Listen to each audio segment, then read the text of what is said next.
Hello guys, welcome to cybernetic station. চলে এসেছি আমরা একটা নতুন ভিডিও নিয়ে।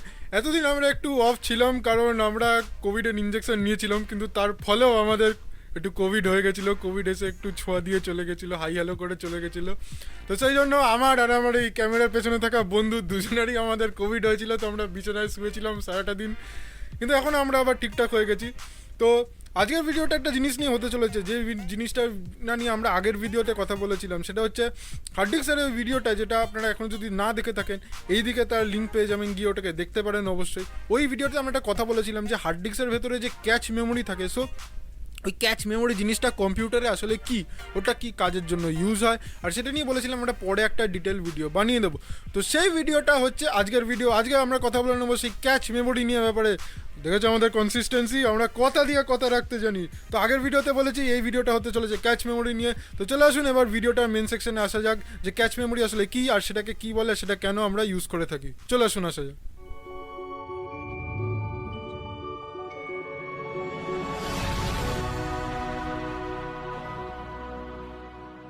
Today's video is sponsored by none other than Cybernetic Station.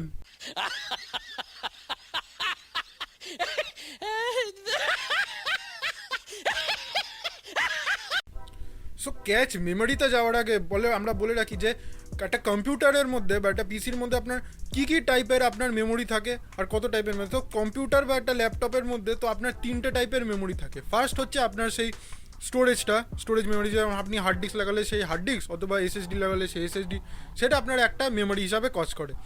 Second হচ্ছে আপনার র্যাম, যেটাকে আমরা বলে থাকি র্যান্ডম অ্যাক্সেস মেমোরি, যেটা আপনার কম্পিউটারে লাগিয়ে থাকেন, সেটা হচ্ছে আরেকটা টাইপের মেমোরি। আর থার্ড টাইপের, আর সবার থেকে সেটার মধ্যে ফাস্টেস্ট মেমোরি হচ্ছে, যেটা হচ্ছে ক্যাচ মেমোরি, যে জিনিসটা নিয়ে আজকে আমরা ভিডিওতে কথা বলতে চলেছি, যে ক্যাচ মেমোরি আসলে কি। তো ক্যাচ মেমোরির অরিজিনাল ক্যাচ মেমোরিটা যাওয়ার আগে আমরা একটা জিনিস জেনে নিই, যে ক্যাচ মেমোরির একটু হিস্ট্রিটা জেনে নিই, যে কেন ক্যাচ মেমোরিটা আসলো গিয়েতে, কেন সায়েন্টিস্টরা এই ক্যাচ মেমোরি জিনিসটাকে আবিষ্কার করলো। ক্যাচ মেমোরি জিনিসটা প্রথমে যখন অনেক বছর আগে যখন সবে হার্ড ডিস্ক ইনভেন্ট হয়েছে, হার্ড ডিস্কটা কী প্রিন্সিপালের ওপর কাজ করে, হার্ড ডিস্কটা হচ্ছে ভেতরে একটা মোটর লাগানো আছে, সেই মোটরটা একটা ডিস্কে ঘোরায়, আর একটা ম্যাগনেট সেই ডিস্কের ওপর এসে ম্যাগনেটের ওপর রিড বা রাইট করে ইনফরমেশন। সো মোটরের স্পিড যত বাড়বে, হার্ড ডিস্কটাও তত তাড়াতাড়ি ঘুরবে, স্পিডও তত বাড়বে। তাই জন্য ওটা অনেক হাই আরপিএমের মোটর ইউজ করতো, মানে 5400 আরপিএম, 7200 আরপিএম, এরকম আরপিএমের স্পিড ইউজের মোটর ইউজ করতো। কিন্তু যতই হোক ওটা একটা মোটরের ওপর চলে।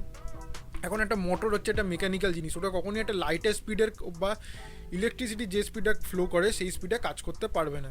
আর সেই সব প্রসেসরগুলো যে ইউজ হতো, সেটা হচ্ছে 1 GHz, 3 GHz, 4 GHz প্রসেসর, মানে সেগুলো একটা লাইটের স্পিডে কাজ করে, বিশাল হাই স্পিড, মানে একটা মোটরে চলা হার্ড ডিস্কের থেকে তো প্রসেসর বিশাল হাই স্পিডে কাজ করে। তো সেই জিনিসটা এবার চলে আসে, যে যখন প্রসেসর হার্ড ডিস্কের থেকে কোনো ইনফরমেশান টানে কোনো কাজ করার জন্য, কিংবা যখন করে, তো তখন হার্ড ডিস্কের মোটরটা যতই স্পিডে ঘুরুক না কেন, সেই প্রসেসরটা যেটা ওর থেকে আরও হাই ক্যাপাসিটির, আরও হাই স্পিডে কাজ করে, সেই জিনিসটাকে মানে এনাফ ইনফরমেশান প্রোভাইড করতে পারতো না।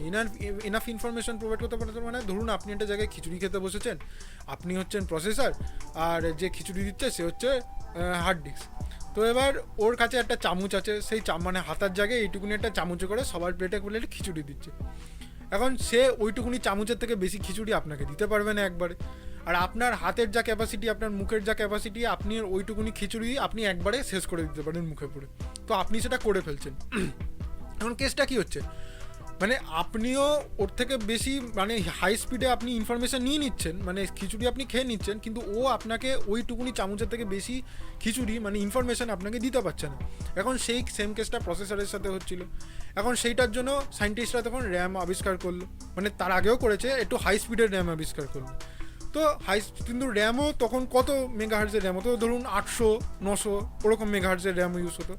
আমি তখনকার সময় ছেড়ে দিলাম, আমি এখনকার সময় আবার ফিরে আসলাম, যে এখন DDR3, DDR4, DDR5ও চলে এসছে। এখনকার র্যাম ধরুন 1600 মেগাহার্জ থেকে শুরু করে 300, 3000, 3400, 4000 মেগাহার্জের র্যাম অবধিও চলে গেছে মার্কেটে। তো কিন্তু যতই হোক সেটা মেগাহার্জে, আর সেই প্রসেসরটা যেটা আমরা ইউজ করি সেটা হচ্ছে গিগাহার্জে, 3.2, 3.5 গিগাহার্জের। তো এটা অনেকটা স্পিড লেটেন্সি চলে আসে। স্পিড লেটেন্সি আপনার কম্পিউটার স্লো হয়ে যাবে। তো র্যাম কি করে, র্যাম জিনিসটাকে ক্যাচ মেমোরি, র্যাম জিনিসটা কী করে, র্যাম জিনিসটাকে হার্ড ডিস্ক বা আপনার যে সব স্টোরেজ ডিভাইস কম্পিউটারে লাগানো আছে সেখান থেকে ইনফরমেশানটা নিজের মধ্যে নেয়, সেটাকে নিজের স্পিডে দিয়ে বুস্ট আপ করে, দিয়ে সেই স্পিডে ও প্রসেসরকে দেয়। আর প্রসেসরও যদি স্টোরেজ ডিভাইসকে কোনো জিনিস পাঠানোর হয় সেটাকে র্যামকে পাঠায়, র্যাম সেটাকে বুস্ট আপ করে সেটাকে আগে ইয়েতে পাঠায়। কিন্তু তাও যে এই স্পিড লেটেন্সিটা আসছিল তখন আবিষ্কৃত হলো ক্যাচ মেমোরি। ক্যাচ মেমোরি তখন কী কাজ করতো, সেটা থাকতো আগে র্যাম আর প্রসেসরের মধ্যে, সেটা ক্যাচ মেমোরি থাকতো। ক্যাচ মেমোরি হচ্ছে এস র্যাম মানে স্ট্যাটিক র্যাম, আর হচ্ছে র্যাম হচ্ছে ডাইনামিক র্যাম। সো এই ডাইনামিক র্যাম আর স্ট্যাটিক র্যাম নিয়ে আমরা পরে একটা ভিডিও বানিয়ে নেব। এখন এইটুকুনি জেনে রাখুন স্ট্যাটিক র্যাম হচ্ছে সবার থেকে ফাস্টেস্ট মেমোরি। মানে এই তিনটে টাইপের মেমোরি আমি যে প্রথমে বললাম, স্টোরেজ ডিভাইস, তারপরে আসে র্যাম, তারপরে আসে স্ট্যাটিক র্যাম বা ক্যাচ মেমোরি। ক্যাচ মেমোরি যেটা হচ্ছে স্ট্যাটিক র্যাম বলি আমরা সেটাকে, সেটা হচ্ছে সবার থেকে ফাস্টেস্ট, কিন্তু সেটা সবার থেকে ছোটো ক্যাপাসিটির হয়। মানে ওই ধরুন 9 MB 12 MB, ঠিক আছে, এরকম টাইপের। আপনার হয়তো লাগতে পারে 12 MBতে কী হবে, কিন্তু এটা প্রসেসরের কাছে 12 MB অনেক বেশি জিনিস। তো এইটা হচ্ছে স্ট্যাটিক র্যাম। আর ডাইনামিক র্যাম নিয়ে এই দুটো নিয়ে আমরা পরে একটা ভিডিও বানিয়ে নেবো বিস্তারিত, সেটা আমরা চেক আউট করতে পারেন, ঠিক আছে। এখন এইটুকুনি জেনে নিন। তো এবার প্রসেসর কী কাজ করে, প্রসেসর ওই ক্যাচ মেমোরির মধ্যে নিজের কিছু স্পেশাল প্রোগ্রাম বা স্পেশাল ফাইলস রেখে দেয়। এখন সেগুলো এবার কি জিনিসটা কীরকম হয়, ধরুন র্যাম সে জিনিসটা প্রসেসরকে পাঠাচ্ছে, প্রসেসর ডাইরেক্টলি সেই ক্যাচ মেমোরি থাকে নিজের কিছু, ধরুন একটা ইনফরমেশান পাঠালো, ঠিক আছে, ওটাকে কেটে ছোটো করতে হবে কিংবা তার মধ্যে কিছু ইনফরমেশান জুড়তে হবে। তো ছোটো করার জন্য আমরা এমনি ইমাজিন করি যে ও একটা কাঁচি ইউজ করে, কিংবা ধরুন ওটা বড় করার জন্য ওর সাথে কিছু ইনফরমেশান লাগানোর জন্য একটা স্টেপলার বা একটা আঠার টিউব ইউজ করে। তো এই স্টেপলার, আঠার টিউব ওগুলো সবও ক্যাচ মেমোরির কাছে রেখে দেয়। ক্যাচ মেমোরিকে হচ্ছে সবার থেকে হাই স্পিড, যেহেতু ও ফটাফট ওখান থেকে জিনিসপত্র নিয়ে কাজ ছেড়ে ফেলতে পারছে, মানে কাঁচি নিয়ে কেটে দিল, আঠা নিয়ে জুড়ে দিল, এরকম টাইপের কাজগুলো ক্যাচ মেমোরি থেকে জিনিসপত্র নিয়ে করে ফেলতে পারছে। ক্যাচ মেমোরির কনসেপ্টটা একটু পরে আমরা আরও ভালো মতন একটা যখন এক্সাম্পল দেবো সেটা আপনাদেরকে বোঝাতে পারবো, ঠিক আছে। এখন আমরা কথা বলে নিই যে ক্যাচ মেমোরি কতগুলো পার্টের হয়। ক্যাচ মেমোরি মেন 2-3টে পার্টের হয়, L1, L2, L3 ক্যাচ, বা level 1, level 2, level 3 catch. Level 1 catch যেটা, সেটা সবার থেকে ফাস্টেস্ট টাইপের ক্যাচ। লেভেল 1 ক্যাচ কোথায় থাকে, লেভেল 1 ক্যাচ মেনলি প্রসেসরের ভেতরে যে কোডগুলো থাকে সেই প্রসেসরের কোডের ভেতরে ইনবিল্ট ফ্যাক্টরি থেকে লাগিয়েই ক্যাচ মেমোরিগুলো দেয়। এখন প্রসেসরের ভেতরে দেখুন ডুয়েল কোড থাকে, কোয়াড কোড থাকে, অক্টা কোড থাকে। ওই সবকটা কোডের মধ্যে না, বা কিছু কিছু কোডের মধ্যে, যেমন ডুয়েল কোডের একটা করে দিল কিংবা কোয়াড কোডের দুটো, ঠিক আছে, এটা কোম্পানির উপর ডিপেন্ড করে। ওই সবকটা কোডের মধ্যে একটু একটু পার্ট ক্যাচ মেমোরি সেই ইনবিল্ট ইউজ করে দেয়, ওগুলোকে বলে লেভেল 1 ক্যাচ। এবার লেভেল 1 ক্যাচ কেন ফাস্টেস্ট, কারণ সেগুলো প্রসেসরের মধ্যেই লাগানো, প্রসেসরকে নিজের বাইরে গিয়ে, মানে ওই সব ফাইলসগুলো যেগুলো প্রসেসরই ক্যাচ মেমোরির মধ্যে রাখবে সেই সব ফাইলসগুলোকে প্রসেসর বাইরে থেকে ওকে নিতে হবে না, ও ডাইরেক্টলি নিজের ভেতর থেকে করতে পারবে। মানে জিনিসটা এরকম, আপনি বা ধরুন আপনার পাশের বাড়ির দোকান হচ্ছে আপনার ঠিক আছে, মানে বোঝাতে তো হবে না আপনাদের, নাহলে বুঝবেন কী করে, না তো ডিসলাইক মেরে চলে যাবেন, ঠিক আছে। এবার ধরুন পাশের বাড়ির দোকান আপনার ক্যাচ, আর আপনার বাড়িতে স্টোর রুম আছে, আপনার পাশের বাড়িতে মুদিখানা আছে, আপনি দু জায়গার মধ্যে জিনিসপত্র আছে, ঠিক আছে। এবার আপনার রান্না করছেন, রান্না করার সময় আপনার চাল লাগলো, আপনি কি পাশের দোকান থেকে আনতে যাবেন, না নিজের বাড়িতে যে স্টোর রুম আছে সেখান থেকে চালটা নিয়ে আসবেন? তো আপনার বাড়িতে যে স্টোর রুমটা আছে সেটা আপনার L1 ক্যাচ, মানে আপনি সেখান থেকে তাড়াতাড়ি জিনিসটা নিয়ে আসতে পারছেন। আপনার দোকানে গিয়ে, সে যতই আপনার বাড়ির পাশে হোক, দোকানে গিয়ে কিনবেন তারপর আনবেন, সেটা নিয়ে বেশি টাইম লাগবে। তো সেটা সেই টাইপের জন্য আপনার স্টোর রুমটা হচ্ছে বেস্ট অপশান, কারণ ওখান থেকে আপনার কাজটা তাড়াতাড়ি হচ্ছে। তো সেই জিনিসটাই করে L1 ক্যাচ। আচ্ছা, এবার চলে আসে আমরা L2 ক্যাচে। L2 ক্যাচটা কি? L2 ক্যাচ আপনার সিপিউর আশেপাশেই থাকে, মানে ওই যে বললাম পাড়ার, মানে আপনার বাড়ির পাশের মুদিখানার দোকান, সেই জিনিসটা হচ্ছে L2 ক্যাচ। L2 ক্যাচ জিনিসটা কি? L2 ক্যাচ ধরুন আপনার প্রসেসরের বাইরেই লাগানো থাকবে, কিন্তু প্রসেসরের বাইরে যে ছোটো কোনো আইসি ফাইসিতে আপনার L2 ক্যাচটা আপনার ইনবিল্ট করা থাকবে। এবার L2 ক্যাচটা কীরকম করে কাজ করে? এবার আপনি বলবেন যে দাদা ও তো প্রসেসরের বাইরে লাগানো, তো স্পিড বেশি দেবে না। L2 ক্যাচ আর প্রসেসরের মধ্যে আপনার একটা হাই স্পিড বাস কাজ করে। বাস মানে জিনিসটা কি আমরা সবাই জানি, মানে হাই স্পিড ওয়েতে এদিক থেকে ওদিক করে চলে যাওয়ার মতন জিনিস, হালিশহর থেকে টুয়ার্ডস কাঁচরাপাড়া। বাস তো আর বলতে হবে না আপনারা সবাই জানেন বাস কি কাজ করে, মানে এদিক থেকে ওদিক ইনফরমেশন নিয়ে যাওয়া। আর হাই স্পিড বাস মানে বুঝতেই পাচ্ছেন জিনিসটা কিরকম, রকেটের মতন বুঝ করে উঠবে। তো বাস দুটো প্রকারের হয়, ঠিক আছে, হাই স্পিড বাস, একটা নর্মাল বাস। এই বাস নিয়ে আমরা পরে যখন মাদারবোর্ডের সব কম্পোনেন্টস বোঝাবো, ওটা নিয়ে একটা ভিডিও করবো, ওটাও পরে বুঝিয়ে দেবো।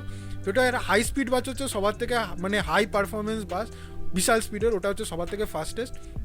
তো ওই ক্যাচ মেমোরির আর L2 ক্যাচের মধ্যে আর প্রসেসরের মধ্যে একটা হাই স্পিড বাস আছে, যেটা নিয়েও ডাইরেক্টলি ইনফরমেশন হাই স্পিড ওয়েতে ট্রান্সফার করতে পারে। ঠিক আছে, এবার আমরা কথা বলে নিই L3 ক্যাচের ব্যাপারে, মানে লেভেল 3 ক্যাচের ব্যাপারে। লেভেল 3 ক্যাচ জিনিসটা কি, সেটা আপনার প্রসেসরের ভিতরেও লাগানো থাকবে না, প্রসেসরের আশেপাশেও লাগানো থাকবে না। লেভেল 3 ক্যাচ জিনিসটা আপনার স্টোরেজ ডিভাইসেস বা স্টোরেজ মেমোরিগুলোতে লাগানো থাকে, যেমন হার্ড ডিস্ক বা SSD, সেগুলো প্যাকেটের কাছে লেখা থাকবেন, দেখবেন 9 থেকে 12 MB ক্যাচ মেমোরি আছে এগুলোর মধ্যে, সেইগুলোতে লাগানো থাকে। এবার জিনিসটা কি, এবার হার্ড ডিস্কে কীরকম টাইপের ক্যাচ মেমোরি থাকে সেই জিনিসটা নিয়ে আমরা একটা ভিডিও অলরেডি বানিয়ে রেখেছি, এদিকে গিয়ে সে আই বাটনে সেটা লিঙ্ক পেয়ে বা দেখতে পাবেন, সেখানে গিয়ে ক্লিক করে সেটাকে অবশ্যই চেক আউট করতে পারেন, ভিডিওটা গিয়ে দেখতে পারেন। তো এবার কথা বলে নিই, এবার স্টোরেজ মেমোরিগুলোতে কেন ক্যাচ মেমোরি লাগানো থাকে। এবার একটা SSD বা একটা হার্ড ডিস্ক যতই ফাস্ট হোক, প্রসেসরের স্পিড বা একটা র্যামের স্পিড অবভিয়াসলি সেটা নিতে পারে না, সেটার সাথে করতে পারে না। তো সেই জন্য প্রত্যেকগুলোর মধ্যে একটু একটু করে ক্যাচ মেমোরি লাগানো থাকে।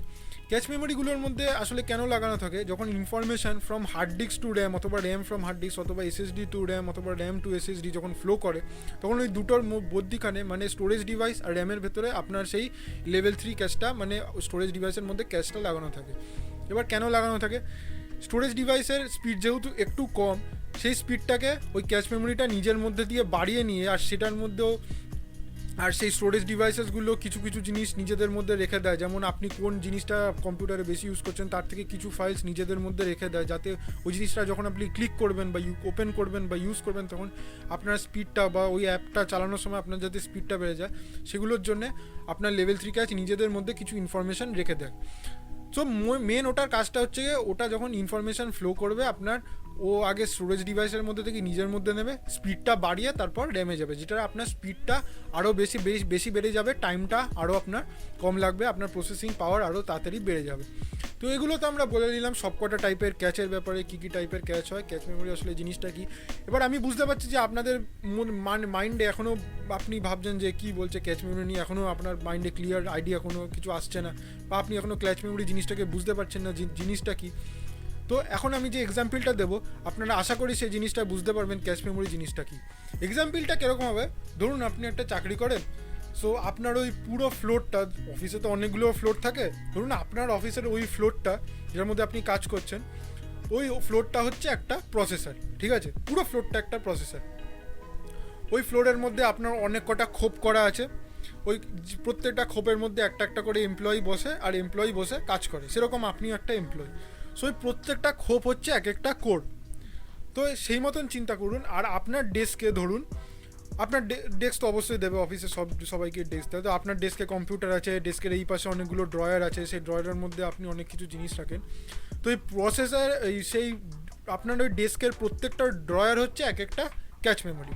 ঠিক আছে, এইভাবে জিনিসটা চিন্তা করুন। এবার আবার আপনার অফিসের যেখানে সমস্ত ফাইল থাকে, সমস্ত সব কিছু থাকে, ঠিক আছে, থাকে পেপার টেপার সব সাজানো, সেই সমস্ত ফাইল, সেই সমস্ত ডেটাবেস সব আপনার নিচের ফ্লোরে রাখা আছে।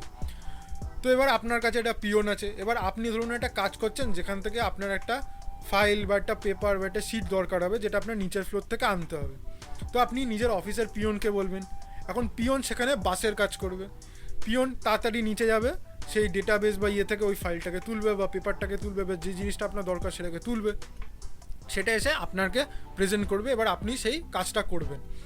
এবার কাজটা করার সময়, ঠিক আছে, আরেকটা কনসেপ্ট জেনে নিন, যত বড় আপনার ডেস্ক হবে তত বেশি ফাইল রেখে আপনি কাজ করতে পারবেন। এটা হচ্ছে র্যামের কনসেপ্ট, এটা আপনি বুঝে নিন নিজের মতো। ঠিক আছে, এবার ক্যাচে ফিরে আসি। তো আপনি ওই ফাইলগুলোকে নিজের টেবিলের মতো রাখলেন, রেখে কাজ করছেন। এবার ধরুন আপনার চটজলদি কিছু জিনিস লাগবে, যেমন একটা লাল কালির পেন কিংবা কালো কালির পেন, স্টেপলার, কাঁচি, আঠার টিউব বা এরকম কোনো একটা জিনিস লাগবে, ঠিক আছে, বা একটা স্ট্যাম্প প্যাড লাগবে। ঠিক আছে, সেগুলো আপনার ওই ড্রয়ারে আপনি রেখে দেন। এবার ধরুন আপনার ডেস্কে ড্রয়ার নেই, মানে আপনি ওই সব জিনিসপত্র রাখতে পারছেন না। এবার তখন আপনাকে কি করতে হবে, আপনাকে আবার সেই পিওনকে বলতে হবে, পিওন আবার সারা অফিস, মানে অত বড় একটা অফিসের পুরোটা খুঁজবে, সে পেলে ভালো আপনাকে সে দেবে, বা না পেলে আপনাকে সে বলবে। আপনি আবার তখন আপনার পাশের জনকে জিজ্ঞেস করবে, হ্যাঁ রে তোর কাছে আছে, সে আপনার যদি দেয় ভালো, না দিলে আরও ভালো। তো এই করে আপনার টাইমটা বাড়ছে। এর থেকে যদি আপনার ডেস্কের মধ্যে আপনার ড্রয়ার থাকে, আপনি সেই ড্রয়ারের মধ্যে সেইগুলোকে রেখে দেবেন। আপনি চটজলদি কাটতে লাগবে, কাঁচি বেনে মানে কেটে দিলাম। আপনার আঠার দিয়ে কিছু ছাড়তে লাগবে, আঠা দিয়ে সেরে স্ট্যাম্প মারতে লাগবে, স্ট্যাম্প প্যাড বার করে মেরে দিলাম। এই সমস্ত কাজগুলো আপনার চটজলদি হবে না, আপনাকে কারোর ওপর নির্ভরশীল হতে হবে না। তো সেই সমস্ত জিনিসগুলোই ক্যাচ মেমোরি করে। তো প্রসেসর নিজের মধ্যে যেই ক্যাচ মেমোরিগুলো প্রসেসর ইউজ করে, সেই প্রসেসর বা যে স্টোরেজ ডিভাইসটা ওই ক্যাচ মেমোরিগুলোর মধ্যে নিজেদের কিছু এসেনশিয়াল ফাংশন বা এসেনশিয়াল জিনিসগুলো রেখে দেয়, যেগুলো চটজলদি খুব ঘন ঘন জিনিস লাগে, যাতে ওকে পর নির্ভরশীল, মানে ওকে সবসময় যাতে বাস বা স্টোরেজ ডিভাইসের ওপর না নির্ভরশীল হতে হয়, ও যাতে শটাং করে ওখান থেকে জিনিসটা বার করে ও কাজটা করে দিতে পারে। এই জিনিসটা হচ্ছে ক্যাচ মেমোরি। সো আপনিও যেরকম ওখান থেকে বার করে জিনিসগুলোকে তাড়াতাড়ি করে দেন, প্রসেসরও ঠিক সেম কনসেপ্টে তৈরি, ওটাও তাড়াতাড়ি ওখান থেকে ক্যাচ মেমোরি থেকে ওর ইনফরমেশানগুলো নিয়ে বা ফাংশানগুলো নিয়ে ও আপনার সেই টাস্কটাকে বা কাজটা যেটা ও করছে সেটাকে তাড়াতাড়ি করার চেষ্টা করে থাকে। তো এবার আপনি আশা করে বুঝতে পেরেছেন যে ক্যাচ মেমোরি জিনিসটা কি। এখন আপনি ভাবছেন যে আমাদের ফোনেও তো ক্যাচ মেমোরি আছে, আমরা কি করি, যাদের 32 জিবির ফোন তারা বসে বসে ট্যাবলেট খাওয়ার মতন এটা তাদের কাছে ডেলি রুটিন, যে প্রত্যেকটা অ্যাপে গিয়ে সেগুলোর ক্যাচ মেমোরিগুলোকে ডিলিট করে। মানে আপনারা ভাবছেন যে বাবা তাহলে আমরা ক্যাচ মেমোরি ডিলিট করে খুব বাজে কাজ করি। না, ফোনের ক্যাচ মেমোরিটা প্রসেসর বা স্টোরেজ ডিভাইসেসের ক্যাচ মেমোরি থেকে পুরোপুরি আলাদা, ঠিক আছে। প্রসেসরের বা স্টোরেজ ডিভাইসের ক্যাচ মেমোরি আপনি কিছু করে আপনি নিজের মধ্যে ডিলিট করতে পারবেন না, ঠিক আছে, ওগুলো কিছু করে ডিলিট করা যায় না, আর ওগুলো আস্তে আস্তে নিজেদের ক্যাপাসিটিটাকে বাড়াতে থাকে না। কিন্তু ফোনের ক্যাচ মেমোরিগুলো এত বদ হয়, ওগুলো নিজেদের ইয়েগুলোকে বাড়াতে থাকে। তো ফোনের মধ্যে যেসব অ্যাপগুলো থাকে সেই অ্যাপগুলোর ক্যাচ মেমোরি আসলে জিনিসটা কি, যদিও বা আমাদের ফোন নিয়ে আমরা কোনো ডিল ফিল করি না, কিন্তু তাও আপনাদের যেহেতু আমরা একটু খুব ভালোবাসি, তো সেই জন্য আপনাদের একটা অ্যাডিশনাল জিনিস আপনাদেরকে বলে রাখছি আপনাদের ইনফরমেশন দেওয়ার জন্য, যে অ্যাপের ক্যাচ মেমোরিগুলো আসলে কী করে। ধরুন আমি একটা এক্সাম্পল নিয়েই বললাম যে আপনার গুগল ম্যাপ, আপনার একটা অ্যাপ আছে, সেই অ্যাপের একটা ডেফিনিট ক্যাচ মেমোরি যেটাকে আপনি প্রত্যেক রাত্রিবেলা ডিলিট করেন সেইটা আছে। এবার ধরুন আপনি ওই গুগল ম্যাপসে গিয়ে আপনি একটা স্পেসিফিক লোকেশান বা একটা আপনি গোটা দিনে ওই ম্যাপটা খুলে যে সমস্ত জায়গাগুলোকে দেখেছেন, যেই সব জায়গাগুলোর ব্যাপারে সার্চ করেছেন, যেইগুলো জায়গাগুলোর ব্যাপারে জুম আউট করে খুব ডিটেলে ভিউ করেছেন, সেই সমস্ত জায়গাগুলো বা যে জায়গাগুলোকে আপনি প্রতিদিন দেখেন জুম আউট করে, সেই সব জায়গাগুলো আপনার সেই ক্যাচ মেমোরির মধ্যে নিয়ে নেয়, ঠিক আছে। গুগল ম্যাপস অ্যাপের যে ক্যাচ মেমোরিটা আছে সেই ইয়েটা তার মধ্যে নিয়ে নেয়। বাট ফলে কী হয়, আপনি যখন পরের বার, ঠিক আছে, ধরুন আবার গুগল ম্যাপ খুললেন, দিয়ে সেম জায়গা যখন সার্চ করে জুম ইন বা জুম আউট করবেন বা সার্চ করবেন বা দেখবেন, তখন আপনার টাইমটা কম লাগবে। সে কিন্তু আপনার তখন ফোনের ডেটা বা আপনার ডেটা থেকে বা আপনার ওয়াইফাইয়ের ডেটা থেকে কিন্তু সেই ইন্টারনেট থেকে কিন্তু আপনাকে দেখাবে না অ্যাপটা, সে তখন ডাইরেক্টলি ওই ক্যাশ থেকে ওই জিনিসটাকে তুলবে, ইনফরমেশানটা তুলবে, সেই ডেটাটা তুলবে, দিয়ে আপনার ফোনের ওপর ডিসপ্লে করবে যে এই হচ্ছে সেই জায়গাটা, এবার আপনি জুম আউট করুন, কারণ সব ইনফরমেশান সেই অ্যাপ গুগল ম্যাপের ক্যাচে আপনার অলরেডি স্টোর হয়েছে, সেই ওই ক্যাশ থেকে ডেটা কালেক্ট করে আপনাকে দেখাবে। তো এই জিনিসগুলো হচ্ছে ফোনের ক্যাচ মেমোরি। তো ওগুলো যেহেতু ডিজিটাল ক্যাচ মেমোরি, ওগুলো আপনি ইজিলি ডিলিট করতে পারেন, আর ওগুলো ডিলিট করলেও আপনার কোনো ফোনের অ্যাপের কোনো যায় আসে না, ঠিক আছে। তো আশা করি আমি আপনাদেরকে বুঝাতে পেরেছি যে ক্যাচ মেমোরি জিনিসটা কি, ওটা কী কাজের জন্য ইউজ হয়, ওটা কেন আমাদের খুবই একটা দরকারি জিনিস আমাদের ল্যাপটপ বা একটা পিসিতে। সো সেই জিনিসটা আপনাদেরকে পুরোপুরি বুঝাতে পেরেছি, আপনাদেরও ক্যাচ মেমোরি ব্যাপারে পুরো কনসেপ্টটা ক্লিয়ার হয়ে গেছে। যদি কোনো ডাউট বা যদি কোনো মনে হয়েছে যে আমরা ভিডিওতে এই জায়গাটায় ভুল বলেছি, সেটা অবশ্যই আপনার কমেন্ট বক্সে লিখে আমাদের ভুলটা জানাবেন, বা আপনার যদি মনে হয় এই জিনিসটা আমরা খুব ভালোভাবে বুঝিয়েছি সেটাও জানাবেন, বা আপনাদের যদি মনে হয় যে আমরা পরবর্তী ভিডিওসে আরও ভালো কিছু করতে পারি, এই জিনিসটা ট্রাই করতে পারি, বা আপনার যে মাইন্ডে যদি কোনো পরবর্তী ভিডিও নিয়ে কোনো একটা টপিক থাকে, সেই টপিকটা আপনাদেরকে কমেন্ট বক্সে লিখে জানাবেন, আমরা সেইটা নিয়ে অবশ্যই একটা পরবর্তী ভিডিও বানাবো। আর এই ভিডিওটা নিয়ে যদি কোনো পয়েন্টস আপনারা না বুঝতে পারেন, ডাউট থাকে, সেটা তো অবশ্যই কমেন্ট বক্সে লিখে জানাবেনই। তো এবার তাহলে বিদায় চাই, ঠিক আছে, এই ভিডিওতে আর কিছু বলার নেই। এবার তাহলে আসি, till then, Jai Hind, by.